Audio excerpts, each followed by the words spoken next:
Hey guys, today we're going to learn about Newton's second law of motion. This unit is on Newton's laws and we're up to the second one. So we're going to see what the second law means in general philosophical terms. Then we're going to see the equation, which you probably are already familiar with. It's a pretty famous one, but we fine-tune it a little bit and we present it in a slightly different way in AP. So we'll talk about the equation and then we'll go through some examples. But before we get to all that, we need to touch on this brief subject here of the difference between inertial mass and gravitational mass. Now, this is something that AP wants you to know. It's part of the AP physics curriculum that they want you to know these two terms. Now, this doesn't come up very often, and really the question that we're asking is, are these the same thing? Okay, now what are we talking about here? Inertial mass is this idea that grows out of the first law, where all objects with mass have inertia that resist changes in their motion.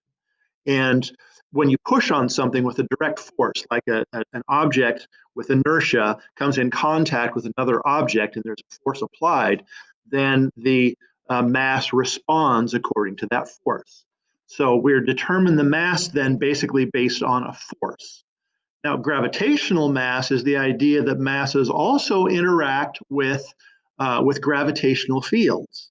And as far as we know, the thing that does the interacting is the mass of the object, because gravitational force is determined by the mass of things. So it's not so much the inertia of an object that interacts with the gravitational field, it's the mass itself. So the question is, if we determine an object's mass by how it behaves in terms of inertia, do we get the same result as if we determine its mass based on how it interacts with the gravitational field? Okay. So let me show you the setup we have for this. Okay, so this contraption here it's called an inertial scale. Now, what do we mean by an inertial scale? Well, it's probably useful to talk about a regular scale first, which is this thing. So here on Earth, where we spend most of our time, if we want to weigh something, or want to figure out the mass of something, we weigh it.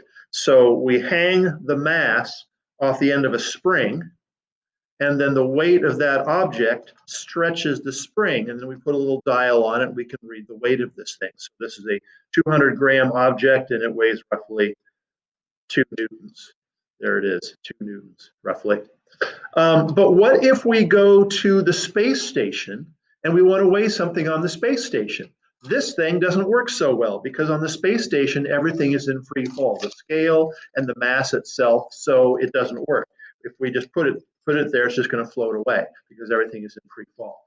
So we have to have another way another method to weigh things on the space station or in outer space, or in places where there's no gravity. So this is what it is. What it is this little tray here. This is clamped to the table, as you can see, and there's 2 pieces of spring steel, or 2 springs that make this thing wobble back and forth.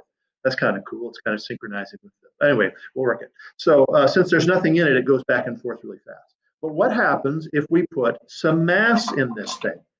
All right, now it slows down. It doesn't go as fast.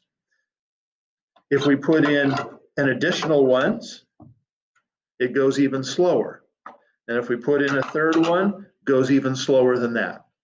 Because what is happening here is these springs are only working against the inertia of the masses themselves. This thing is in the horizontal plane, so it's not working with or against gravity. It's only moving side to side, and it is applying a force to these masses, and the force is having to overcome the inertia. So if there's a lot of inertia, the acceleration is pretty low, and the oscillation rate is pretty slow. If we start taking some mass out of it, now there's less inertia, and the springs are able to accelerate it at a higher rate. So this is called an inertial scale, and this is how they actually weigh astronauts on the space station. They set them in a little sled with bungee cords on it, and they count how many, time how long it takes to go back a certain number of times, and then they have a table they read it off. It takes 20 seconds to go back and forth 10 times. This is your mass. And if it takes 15 seconds, well, then you have less mass, and so on. Anyway, so inertial scale. The question with inertial mass versus gravitational mass is the question of whether or not, if we put a mass on a spring scale where we use gravity to figure out its mass, will we get the same answer as if we put it on an inertial scale to try to get its mass? That doesn't work. That's all. Um, yes, so that's that.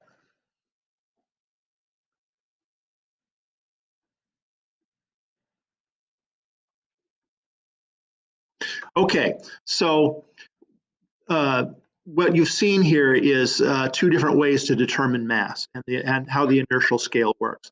Now, cutting to the chase here, are they the same? Is inertial mass the same as gravitational mass? As far as we know, the answer is yes, they're exactly the same.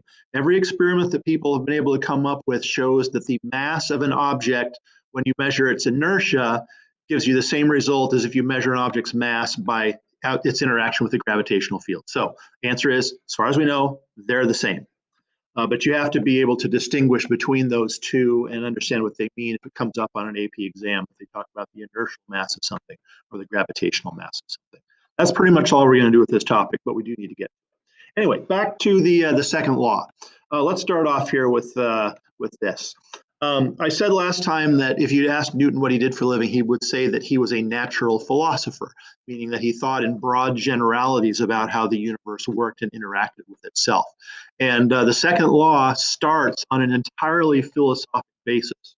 Okay, so the first thing that occurred to him is that acceleration of an object is inversely proportional to its mass. What does that mean?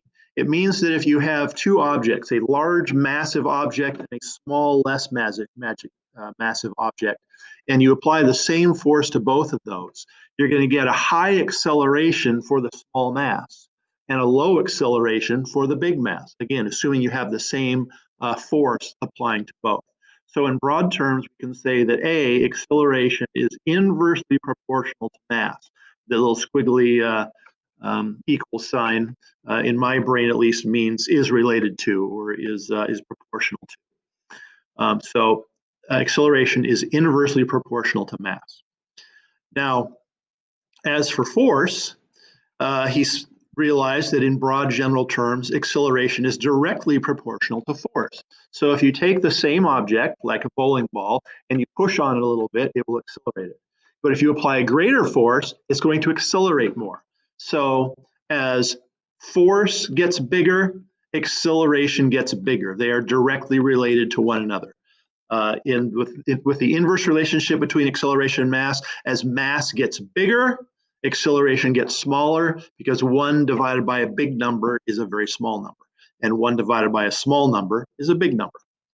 Okay, so these were the broad generalities that he thought of as a natural philosopher. And there's nothing surprising about this or revolutionary about it. If you ask the Greek philosophers about that, they would say, yeah, this is absolutely true. So what Newton did is he combined both of these and said acceleration is directly proportional to mass and directly proportional to force rather, and inversely proportional to mass. Again, no surprises here, but this is where it got revolutionary. Newton had the insight or the educated guess to say maybe if we can hang consistent numbers on the force and consistent numbers on the mass. In other words, if we can measure these things in some consistent way, maybe it's not just a kind of sort of generally speaking squishy sort of relationship. Maybe it is absolutely true all the time for all objects, whether they're large or small, and all forces, whether they're large or small, no matter where we find them, no matter what they're doing. Maybe this relationship is a hard and fast relationship that applies to everything. And that, when you think about it, is a pretty significant leap. This is his second law, A equals F over M. And this is really the best way to present it, because when you think about it, if you're trying to figure out how something accelerates, the something has mass, and it has whatever mass it has. This calculator has mass. And if I want to accelerate it, I'm going to apply some force to it to make it accelerate. But the calculator is what it is. I can't change its mass once I've chosen this calculator. If I change the mass, I change the thing. Likewise, once I choose a force to apply to it, I'm stuck with that force. It is what it is. I can control what the force is, but once I've chosen one, it is what it is. And the acceleration is the result of the interaction of those two other factors. The force interacting with the mass results in an acceleration. So another way to say this is force and mass are our independent variables. We can choose them to be whatever we want them to be. And acceleration is the dependent variable that is determined by the value of those other two things. So this really is conceptually the best way to present it, and the AP likes to do it, and more physics teachers like to do this too. Now, you probably recognize F equals ma as a statement of the second law, and all it is a rearrangement of this relationship, A equals F over m. This, F equals ma, it's easier to put in type, to set in type. It's easier to print in books, and that mattered a lot. This has been used for so long because it's easy to print that this is the one everybody's familiar with. But really for understanding purposes, this A equals F over M is a better way to go. Let's see. Now, units are important here, and we're going to start from this side. Mass, M is mass, and it's in kilograms. A is acceleration, and as you know, the units of acceleration are meters per second squared. And when we combine those, we get kilograms times meters. So we get kilograms times meters divided by second squared. So we can say this as kilogram meters per second squared. But I think you'll agree that that's kind of a mouthful, so we call that newtons instead. Isaac Newton did not name it after himself, despite the egotist that he was. We named it after him after he was gone, because kilogram meters per second squared is a mouthful. Now, you do need to know this. You need to know that a Newton is short for, or stands for, kilogram times meters divided by second squared, kilogram meters per second squared. It's hard to remember, and I recognize that. So here's the way to remember it. You can probably remember F equals ma. And if you can remember that the units of mass is kilograms and the unit of acceleration is meters per second squared, you can derive pretty quickly kilogram meters per second squared as newtons. So if you're not sure, that's the process to go through. Now, one other thing here too. Notice that we say we're talking about the net force. So the net force equals ma. And we talked about net force last time. So calculator again. The calculator is sitting on my hand, and there are forces acting on the calculator right now. Gravitational forces pulling it down. My hand is pushing it up. So there are forces acting on it, but it's not accelerating because the net force is zero when it just sits there. The gravitational force is balanced by the normal force. So the net force, the total forces acting on this thing, is zero. So there's no acceleration. So it's important to remember. The force in F equals ma means net force. Now, here's how it shows up in the AP gouge. This is right off of your page, okay? And this is how they present it. So they take the form of acceleration is the net force divided by mass. This symbol here is the Greek letter sigma, capital sigma, which is shorthand for summation, meaning when you add up all the forces. So this is literally saying the summation of the forces divided by mass. Well, when you add up all the forces as vectors, that gives you the net force. So these two symbols mean the same thing. F net means sigma F, or the summation of the forces. That's the way we say it, summation of the forces. Last thing to point out here is that they have arrows over these quantities. That indicates that these are vector quantities. So force, as you know, is a vector. The direction of a push matters, or pull matters. And that means that the acceleration is also a vector, and the acceleration will always be in the same direction as the net force. Seems kind of obvious when we say it, but it is worth keeping in mind. Okay. Second law says that all these are vectors, and the direction of the acceleration is the same as the direction of the net force. The magnitude of the acceleration is determined by the mass.